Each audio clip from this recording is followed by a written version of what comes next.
Hello, sports fan. This is Stephen here with Sports Choice Plus. I'm bringing you a very special breakdown. I'm going to be covering what happened to Zeke. Before I get right into it, I want to make sure you're subscribed to the YouTube channel so you can get all the updates, all the breakdowns, and all the updates. Without further ado, let's get right into the action. Looking at the Dallas Cowboys season, they had one of the best historical statistic seasons they've had. You saw Dak Prescott have several different big throws, several different big games with big yards. Defense came up big on several different plays. But there was one area in which this team lacked, and it lacked that number one running back. When you're looking at Ezekiel Elliott and his rise and fall in the NFL, you're looking at when he came in from Ohio State, how in shape he was, how fit he was, how he used to be the bell cow for the Dallas Cowboys. Seeing how he essentially led the league in 3 years of rushing coming out of Ohio State, looking at just exactly what he was able to do, this kid was a monster. He was a beast. And what happened was they had a hell of an offensive line. Having an offensive line like that really led the league in every statistical category was one of the good things. But what you also had to realize was on the backside of that, they got Dak Prescott in the third or fourth round. He fell to them. They got Zeke because other teams didn't take him. And then you looked at, okay, they're paying 4 offensive linemen big dollars. You're paying defensive players big dollars, and you got your running back and your quarterback on rookie deals. So that opened up a lot. And you look at the offensive line being a big part of what he did the first 3 years. And then you look at him going to Cabo, him holding out and not actually playing and coming to training camp when he was supposed to.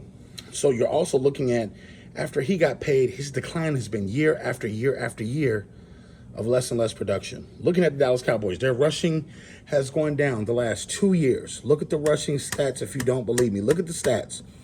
This year, Ezekiel Elliott's stat numbers, 876 yards with 12 touchdowns. A lot of those touchdowns were from Zeke getting to the offensive line at the goal line and them hand giving him something. It wasn't him doing the long rushes that we're used to. It wasn't him doing all the things that we've seen him do the first 3 years.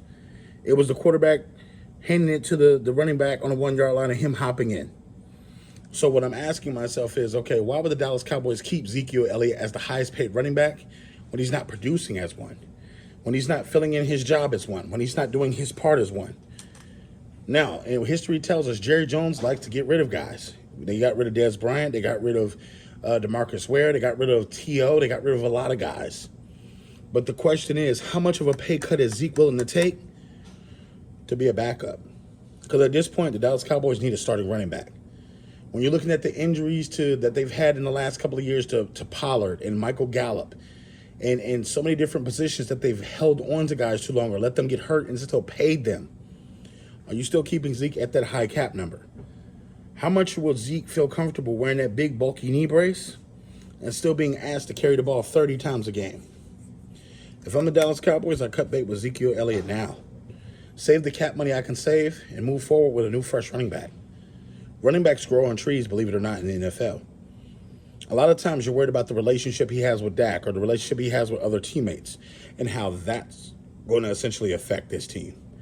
Moving forward, what we saw in the San Francisco 49ers divisional playoff game, San Francisco buckled down on them throwing the football, which left them to have to run the football, which they could not do. And why are you paying Zeke if you can't run the football? It's a question that many, like myself, desire the answer to, but likely we won't get it. But at this point in time, Jerry Jones has a decision to make, because around February 15th, a lot of these kickers, if you're still in the roster or if you're still getting a check from a team, you get bonuses. You got to ask yourself, how much of a bonus do you want to pay a guy that can't get 1,000 yards? In the comment section, I want you to tell me, you think the Cowboys should cut him, lower his salary, keep him? What do you think he should do? Definitely check out Sports Choice Plus for all the breakdowns and all the updates. I thank you so very much for checking us out each and every week, and I thank you for being loyal to this live stream and this platform on YouTube. I'll see you on the very next video.